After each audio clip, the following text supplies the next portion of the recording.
एक तरफ जहां लोग नव वर्ष के आगमन पर जगह जगह पिकनिक मना रहे हैं, वहीं दूसरी तरफ ठंड भी है। लेकिन जितनी ठंड है उससे ज़्यादा झारखंड की राजनीति गर्म है।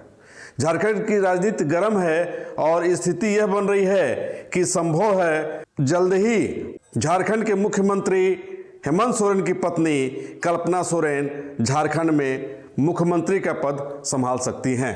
स्थिति जो बन रही है और स्थिति बनने के बाद जो स्थिति आएगा और अभी जो लग रहा है उसमें यही कहा जा सकता है।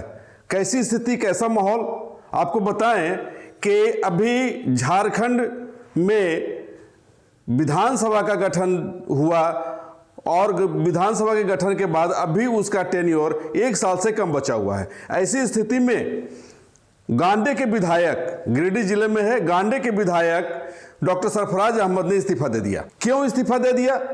इस्तीफा देने के साथ ही उन्होंने यह कहा कि भाई जो व्यक्ति झारखंड के सरकार को अस्त व्यस्त करना चाहता है, अब उसके लिए मैंने रास्ता खोल दिया है, अब उसको जो करना है करे, लेकिन हमारी सरकार चलेगी। मतलब वो झारखंड मुक्ति मोर्चा के विधायक हैं, तो उन्होंने दावा किया है कि हमारी सरकार चलेगी और हमने किसी के दबाव में नहीं आकर के इस्तीफा दिया है, मैंने अपने मन से इस्तीफा दिया है। अब ऐसा क्यों हुआ ये मैं आपको बता दूं। झारखंड के मुख्यमंत्री हेमंत सोरेन पर जमीन घोटाले का आरोप है और उस आरोप की जांच के लिए परिवर्तन निदेशालय की शाखा, रांची की जो शाखा है, उसके माध्यम से अभी तक 6 बार उनको सम्मन भेजा जा चुका है और 7वां भी सम्मन चला गया है। जो 7वां सम्मन गया है उसके मुताबिक 29 दिसंबर को उन्हें हाजिर होना था। इस बार यह भी पूछा गया था ईडी की तरफ से कि आप कहां और किस स्थिति में आप समय देंगे, जगह बताएं, हम लोग आएंगे और वही पूछताछ करनी है और यह पूछताछ करना जरूरी है। एक तरफ जहां ये बातें चल रही है, दूसरी तरफ आपको बताएं कि बाबूलाल मरांडी जो भारतीय जनता पार्टी के प्रदेश अध्यक्ष हैं, वो बार बार ये कहते रहे कि आखिर हेमंत सोरेन क्यों भाग रहे हैं ईडी के डर से। अगर वो भाग रहे हैं ईडी के डर से, तो मुख्यमंत्री ही अगर कानून का सम्मान नहीं करेंगे तो आम आदमी उस कानून को कैसे मानेगा। अब बार बार हर एक पत्रकार सम्मेलन में, हर एक सभाओं में भाजपा के प्रदेश अध्यक्ष के तरफ से इस तरीके का बयान आने के बाद केंद्र सरकार, चूंकि भाजपा की सरकार है केंद्र में, तो स्वाभाविक तौर पे ईडी पर, परिवर्तन निदेशालय पर प्रेशर बढ़ेगा और प्रेशर बढ़ा है तो 7वां सम्मन भी उनको चला गया है।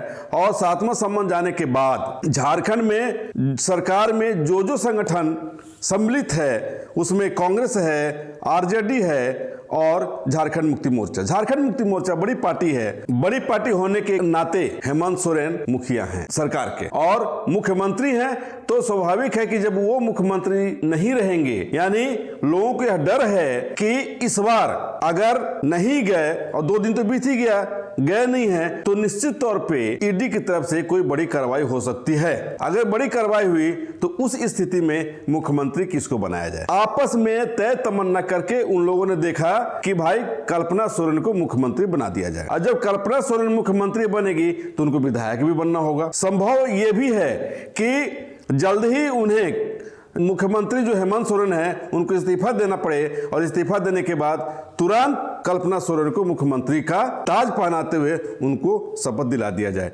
और जब वह मुख्यमंत्री बनेगी तो झारखंड के इतिहास में यह पहली महिला होगी, वह भी आदिवासी महिला होगी, जो सूबे का कमान उनके हाथ में रहेगा, यानी मुख्यमंत्री के रूप में वो काम करेंगी। अब उनको विधायक बनाना है, इसलिए कि विधायक जब नहीं रहेंगी तो मुख्यमंत्री नहीं बन सकती हैं, तो इसलिए उनको डॉक्टर सरफराज अहमद ने गांडे से अपना इस्तीफा दे दिया। और यह बता दें आपको कि गांडे झारखंड मुक्ति मोर्चा का गढ़ माना जाता है, तो स्वाभाविक तौर पे वहां लोगों को यह लगा कि भाई यहाँ पे गांडे में हम जीत सकते हैं, तो आप जो है डॉक्टर साहब थोड़ा ये करिए। चूंकि वो संगठन में बड़े पद पर भी हैं, तो स्वाभाविक तौर पे उनको चिंता होनी भी चाहिए सरकार की। और उन्होंने जो बातें कही हैं, बात में दम है। उन्होंने कहा है कि जो सरकार को डिस्टर्ब करना चाहते हैं वो उनकी मंशा को हम लोग पूरा नहीं होने देंगे। क्यों नहीं पूरा होने देंगे?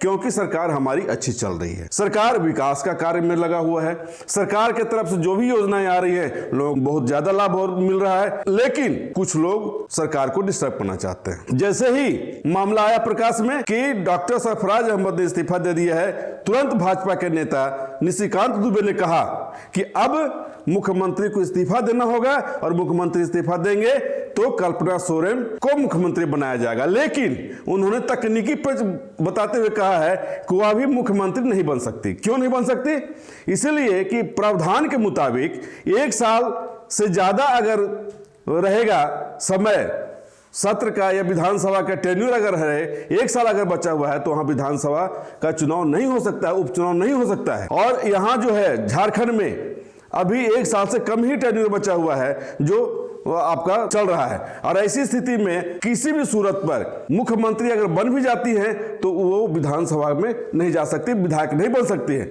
और तब तकनीकी रूप से मुख्यमंत्री का पद वो संभाल पाएंगी कि नहीं संभाल पाएंगी, इसमें थोड़ा शक है। और शक ये है तो अगर यह स्थिति बनी तो निश्चित तौर पर झारखंड मुक्ति मोर्चा के लिए यह संकट की घड़ी होगी, सरकार के लिए संकट की घड़ी होगी।